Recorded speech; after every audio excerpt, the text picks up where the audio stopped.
भारत के सबसे रोमांचक गेमिंग प्लेटफॉर्म विंजो पर हैं 70 से भी ज्यादा गेम्स। तो खेलो अपने मनपसंद गेम्स और रोज जीतो करोड़ों के इनाम। Download now from winzogames.com। Game में वित्तीय जोखिम शामिल है और इसकी आदत लग सकती है। जिम्मेदारी और अपनी जोखिम पर खेलें। नमस्ते, मेरा नाम है आशीष कुमार शुक्ला और आप देख रहे हैं यूपी तक।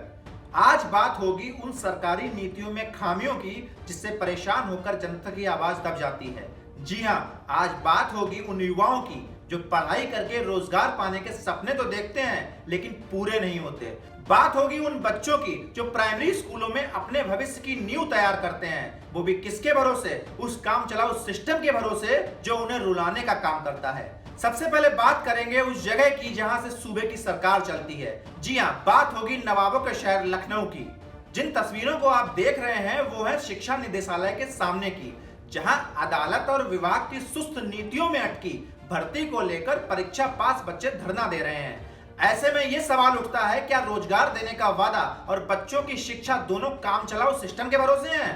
लखनऊ आकर प्रदर्शन करते ये वो युवा हैं जिनमें कोई 150 किलोमीटर दूर से आया है तो कोई 500 किलोमीटर दूर से, क्योंकि टीईटी पास करने के 5-6 साल बाद भी 12,460 शिक्षक पदों पर भर्ती पर इनकी नियुक्ति अटकी हुई है, जिसका अब तक कोई समाधान नहीं हुआ है। हमारे संवाददाता संतोष शर्मा ने जब इन बच्चों से बात की तो सुनिए उन्होंने क्या कहा। उत्तर प्रदेश में सर्व शिक्षा अभियान के तहत शिक्षकों की कमी के चलते बच्चों की पढ़ाई प्रभावित हो रही है। ये हम नहीं, शिक्षा विभाग के आंकड़े कहते हैं। आज भी करीब 1,70,000 पद प्राथमिक शिक्षकों के खाली हैं। शिक्षा निदेशालय पे हम मौजूद हैं। यहाँ पे वो बच्चे हैं जो बीते कई सालों पहले टीटी पास किया, लेकिन आज भी इनको नौकरी नहीं मिली। किसी के साथ पूरे बैच में जो ज्वाइनिंग है वो हाई कोर्ट में तारीख लेकर के सरकार अपील में चली गई, उसके चलते इनकी नौकरी फंस गई। नौकरी नहीं मिल पा रही है। टीटी पास हैं, इन्होंने एग्ज़ाम दिया और उसके बावजूद ज्वाइनिंग लेटर भर मिलना बाकी है। तो जो है कब से ये भर्ती जैसे दिया तो परीक्षा दी, परीक्षा होने के बाद इसमें प्रोसेस ये था, कहाँ पे आ गया? इसमें प्रोसेस ये था कि 2016 में जब वैकेंसी आई तो इसमें 2017 मार्च में इसका काउंसलिंग हुआ, सारे प्रोसेस कंप्लीट हो गए थे। इसमें सब कुछ ज्वाइन लेटर भी सब कुछ ओके हो गया था, लेकिन कुछ कारणवश जो है ये भर्ती इलेक्शन की वजह से रुक गई थी। उसके बाद इसमें बहुत सारे प्रोसेस हुए, फिर ये भर्ती 2018 में पुनः स्टार्ट हुई। उसके बाद स्टार्ट होने के बाद कुछ शिक्षा में लोग जो है चले गए कोर्ट, इसके लिए क्योंकि 24 जनपद ऐसे थे जहाँ पे पद आवंटित नहीं था, तो वो लोग चले गए थे कोर्ट। वो लोग कहे कि नहीं, हमारे यहाँ बाहर के लोग नहीं आए, हम लोग को पहले दो, चाहे जितनी मेरिट हो। हमारी मेरिट 76 है और उन लोगों की मेरिट जो है 65 है। वो कह रहे हैं हमको पहले दो और 76 वाले को बाद में दो। ये सारी चीज़ें प्रोसेस है। अब क्या हुआ कि ये लोग कोर्ट चले गए, सिंगल बेंच ने पूरी चयन सूची को खारिज कर दिया। उसकी अपील पेंडिंग है अभी कोर्ट में, पिछले 2 साल से पेंडिंग है, अभी तक उसकी कोई सुनवाई नहीं हो पाई है। हम लोग बहुत प्रयास कर रहे हैं, डेट लगवा रहे हैं, सारी चीज़ें कर रहे हैं, नंबर नहीं आ पा रहा है, कहीं कोई प्रॉब्लम हो जा रही है, बहुत सारी समस्या है। उसके साथ ही सरकार की भी अपील पेंडिंग है, सरकार भी अपील फाइल कर रखी है, उसमें अभी तक कोई भी इस तरह की पैरवी नहीं कर रहे हैं। सरकार भी थोड़ा कोशिश करे, हम लोग का सपोर्ट करे तो जल्दी से सुनवाई हो जाएगा।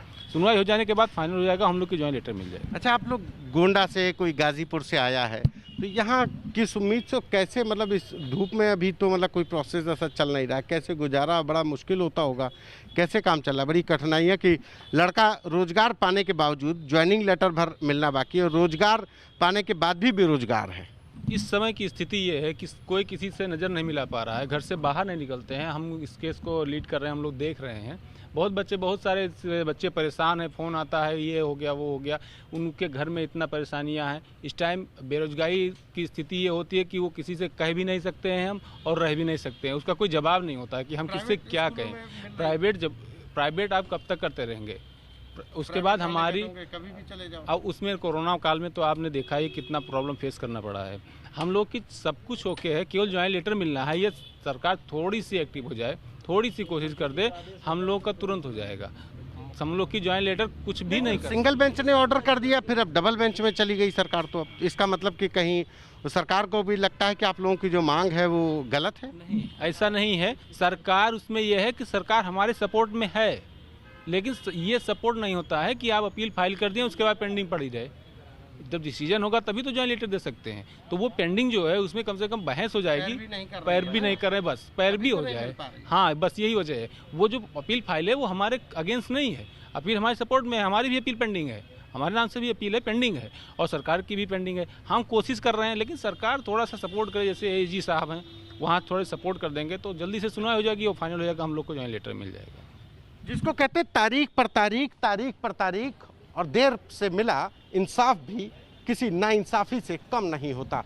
कुछ ऐसा ही इन युवाओं के साथ भी है कि इन्होंने टीईटी की परीक्षा पास की, सरकार के द्वारा जो परीक्षाएं आयोजित की गई उनको भी पास किया, लेकिन कहीं ना कहीं तकनीकी जो नियम कानून की जो तकनीकियां होती हैं उसमें इनकी नौकरी उलझ कर रह गई। और यही वजह है कि आज उत्तर प्रदेश के प्राथमिक स्कूलों में करीब 1,70,000 के लगभग शिक्षकों के पद खाली हैं और तमाम बेरोजगार लड़के अभी भी ज्वाइनिंग लेटर का इंतजार कर रहे हैं। चलिए अब ये भी सुन लीजिए कि सूबे में टीचरों की कमी को लेकर प्रदेश के बेसिक शिक्षा मंत्री क्या कहते हैं। प्राइमरी में 30 विद्यार्थी पर एक शिक्षक चाहिए। आज की तिथि में हमारे प्रयासों के परिणाम स्वरूप हम 1 और 35 का रेशियो हमारा हो गया है। आने वाले दिनों में ये प्रक्रिया अनवरत जारी रहेगी। उत्तर प्रदेश की योगी सरकार बेसिक शिक्षा परिषद के उन स्कूलों में जिनमें गांव, गरीब, मजदूर, किसान का बच्चा पढ़ता है, शिक्षकों की कमी नहीं होने देगी। वाह मंत्री जी वाह, क्या कहने हैं आपके। कमी के बावजूद ये कहना कि कमी नहीं होने देंगे, जबकि हकीकत तो ये है कि सरकार ने साल 2019 में 69,000 पदों पर भर्ती निकाली, जिनमें से 64,387 पद भरे गए, जबकि 4,613 पद अभी तक खाली रह गए हैं। यूपी में अगर कुल टीईटी पास नौजवानों के आंकड़ों पर नजर डालें तो साल 2019 तक 4,25,000 टीईटी पास नौजवान थे, जिनमें से 2019 में निकाली गई 69,000 शिक्षकों की भर्ती को अलग कर दें तो 3,56,000 युवा टीईटी पास बेरोजगार घूम रहा है। अभी प्रदेश में शिक्षकों के 1,70,000 पद खाली हैं, जिन्हें एक टीचर बनकर बच्चों को पढ़ाना चाहिए। वो युवा निराश होकर भर्तियां पूरी होने का सालों से इंतजार करता हुआ थक चुका है, तभी तो वो सिस्टम के खिलाफ प्रदर्शन करने को मजबूर हो गया है। सूबे में इतने सरकारी पद खाली हैं कि अगर तय वक्त में भरने की कोशिश सरकार करे तो ना बच्चों का भविष्य काम चलाओ शिक्षा के भरोसे रहेगा और ना ही नौजवानों की उम्मीद नौकरी पाने की रहेगी। आपको हमारा ये वीडियो कैसा लगा कमेंट करके बताइएगा। बाकी खबरों के लिए देखते रहिए यूपी तक।